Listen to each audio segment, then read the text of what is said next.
Welcome to the President's Diary, where we take a look at His Excellency Dr. Mohamed Irfaan Ali's week of activities.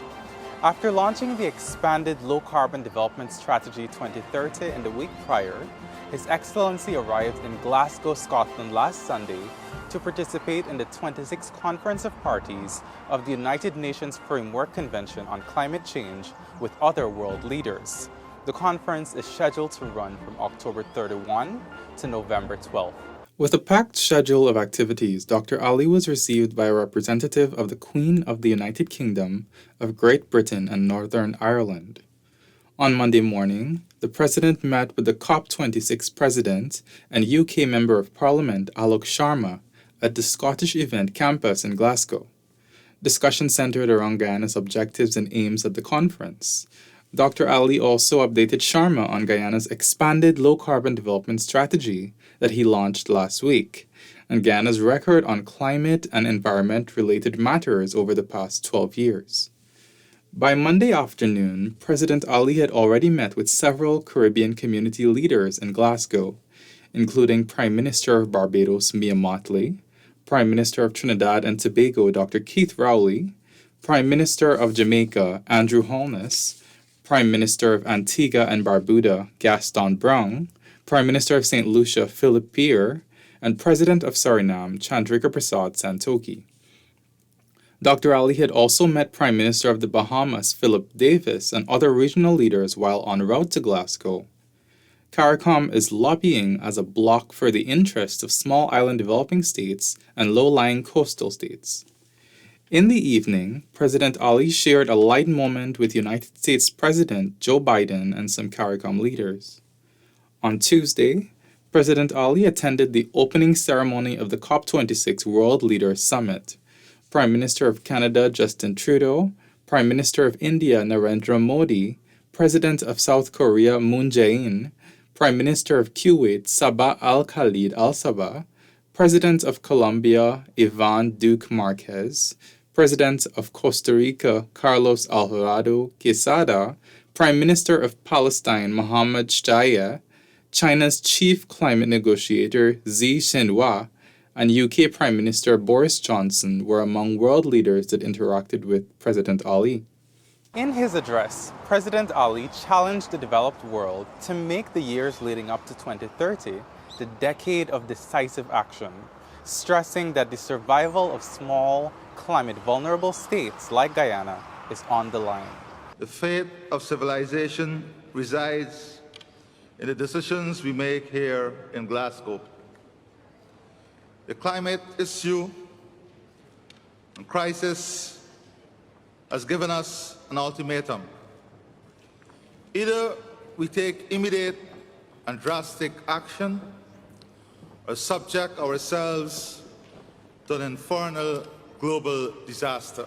We can use this summit to change the present trajectory. Immediate action is needed on three fronts.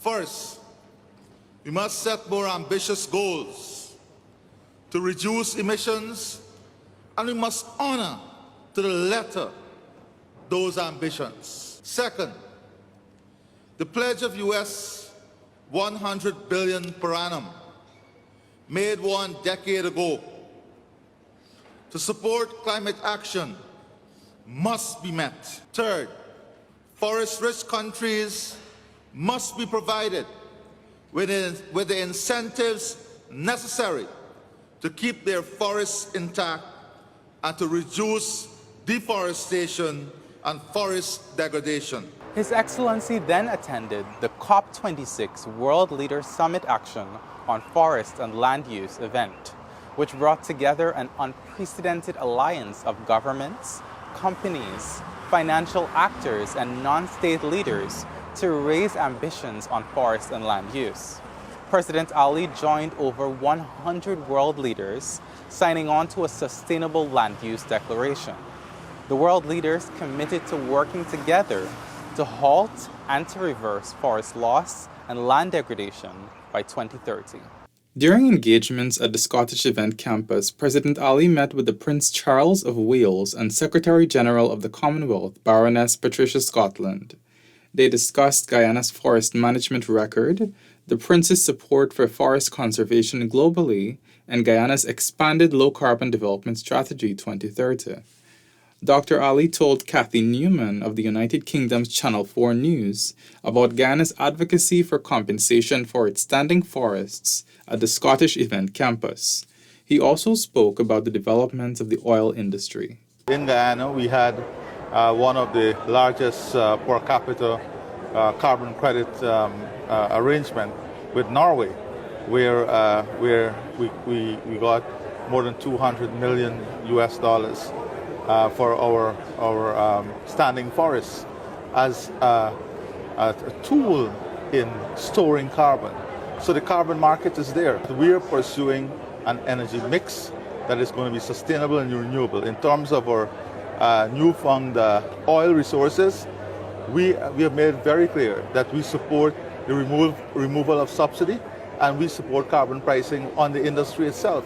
President Ali engaged the UK's Minister for European Neighbourhood and the Americas from the Foreign, Commonwealth and Development Office, Wendy Morton, in bilateral discussions at the Scottish Event Campus.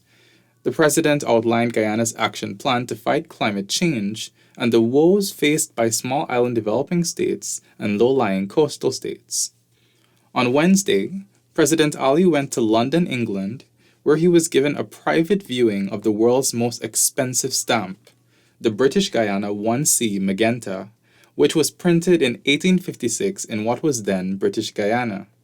The stamp was sold for over 1.7 billion Guyana dollars, or $8.3 million in June this year at an auction to a British rare stamp dealer. On Thursday, the President extended joyous greetings to all Guyanese, especially the Hindu community, on the occasion of Diwali, the Festival of Lights. He then met with the President of the Islamic Development Bank, President Dr. Mohammed Sulaiman Al Jasser, back in Glasgow, Scotland. They talked about strengthening relationships and advancing bilateral cooperation between the bank and the government of Guyana. The Office of the President announced that Dr. Ali has also held talks over several days with the Commonwealth Secretary-General Baroness Scotland, Prime Minister Davis of the Bahamas and Prime Minister Brown of Antigua and Barbuda at the Scottish Event Centre. President Ali also held bilateral talks with Prime Minister Holness of Jamaica about opportunities for collaboration among governments and the private sector level, including in the extractive industries, the financial sector, tourism, health, agriculture, and logistics. They agreed that these talks should be followed by reciprocal visits. On Friday, the President addressed a COP26 high-level event called the Climate Vulnerable Forum, during which he represented the interests of small island developing states and low-lying coastal countries.